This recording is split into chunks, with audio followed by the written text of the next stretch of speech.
بسم اللہ الرحمن الرحیم اللہم صلی علی محمد النبی الامی وعلی آلہ وسلم تسلیما۔ آج ہمارا یہ سنن ابی داؤد شریف جلد اول کا 36واں سبق ہے، اور اس سے قبل اسباق میں ہم نے باب الوضوء بسور الکلب اس کے متعلق چند باتیں اور تشریح پڑھی تھی۔ آج اسی کے متعلق ہی امر ثالث پڑھنا ہے، اور امر ثالث یہ ہے کہ سور کلب سے طہارت حاصل کرنے کے لیے مٹی سے برتن کو مانجنا ضروری ہے یا نہیں ہے، یعنی جس برتن میں کتا منہ مار جائے، اب اس برتن کو دھونے کے لیے، اس سے طہارت حاصل، اس کو پاک کرنے کے لیے جہاں اس کو پانی سے دھونا ضروری ہے، تو کیا اس کو مٹی سے مانجنا بھی ضروری ہے یا نہیں ہے؟ اس میں حضرات فقہا کا اختلاف ہے۔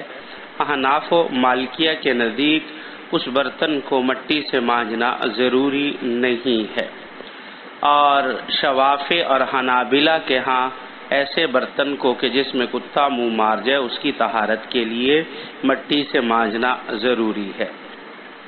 اور شوافع کی دلیل کیا ہے؟ دیکھیں حضرات، شوافع کی دلیل وہ روایات ہیں کہ جن کے اندر التراب کا ذکر آتا ہے، یعنی مٹی کا ذکر آتا ہے، جس میں عفروہ کہ تم اس کو مانجو، کس کے ساتھ؟ بالتراب، مٹی کے ساتھ مانجو۔ جن روایات میں ان کا ذکر آتا ہے وہ روایات حضرات شوافع اور حنابلہ کے دلائل ہیں، اور احناف کے دلائل وہ روایات ہیں کہ جن میں تراب کا ذکر نہیں ہے۔ باقی احناف کی طرف سے شوافع کو اور حنابلہ کو جواب یہ دیا گیا ہے کہ جن روایات میں تراب کا ذکر ہے تو وہ شاذ ہیں۔ امام ابو داؤد علیہ رحمہ فرماتے ہیں کہ امام ابو ہریرہ رضی اللہ تعالی عنہ کے 7 شاگرد ہیں، سیدنا ابی ہریرہ رضی اللہ تعالی عنہ کے 7 شاگرد ہیں، جن میں صرف محمد بن سیرین نے تراب کا ذکر کیا ہے اور باقیوں نے اس کا ذکر نہیں کیا، تو لہذا یہ قابل استدلال نہیں ہے۔ آگے امر رابع 4 نمبر پر ہم نے کہا تھا کہ قال ابو داؤد، غرض قال ابو داؤد بیان کریں گے، یعنی امام ابو داؤد کی جو غرض تھی اس باب کے اندر ہم نے کہا تھا کہ اس کو بیان کریں گے، کہ امام ابو داؤد نے فرمایا کہ وَكَذَلِكَ قَالَ ایوب وحبیب بن شہید عن محمد، حبیب بن شہید عن محمد۔ تو اس کے بارے میں ذرا دیکھیے، اس سے مقصد یہ ہے کہ امام ابو داؤد علیہ رحمہ حدیث حشام عن محمد کی تائید کر رہے ہیں، کیونکہ اس کے 2 اور متابع بھی موجود ہیں، یعنی محمد بن سیرین کے شاگرد حشام نے جس طرح کے الفاظ نقل کیے ہیں، اسی طرح محمد بن سیرین کے دوسرے شاگرد ایوب اور حبیب بن شہید نے بھی یہی الفاظ نقل کیے ہیں، جیسے الفاظ انہوں نے نقل کیے ہیں۔ آگے حدیث کے اندر یہ الفاظ ذکر کیے گئے، وَلَمْ يَرْفَعَاهُ وَزَادَ وَإِذَا بَلَغَ الْحِرُّ غُسِلَ مَرَّةً۔ دیکھیے ذرا، یہاں امام ابو داؤد علیہ رحمہ کے 2 استاد ہیں، مسدد اور محمد بن عبید۔ ان دونوں حضرات نے جو حدیث ایوب نقل کی ہے وہ موقوف ہے، مرفوع نہیں ہے، اور اس میں ایوب نے وَإِذَا بَلَغَ الْحِرُّ غُسِلَ مَرَّةً کا اضافہ بھی کیا ہے۔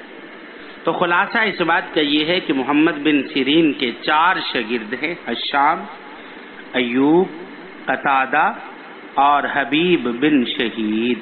ان 4 شاگردوں میں سے 3 طرح کا فرق ہے۔ پہلا فرق یہ کہ ایوب نے وَإِذَا بَلَغَ الْحِرُّ غُسِلَ مَرَّةً کا اضافہ نقل کیا اور باقیوں نے نقل نہیں کیا۔ دوسرا فرق یہ ہے کہ قتادہ نے السابقات بالتراب کے الفاظ نقل کیے ہیں اور باقیوں نے یہ الفاظ نقل نہیں کیے ہیں۔ اور تیسرا فرق یہ ایوب کی حدیث موقوف ہے اور باقیوں کی حدیث مرفوع ہے۔ غرض قال ابو داؤد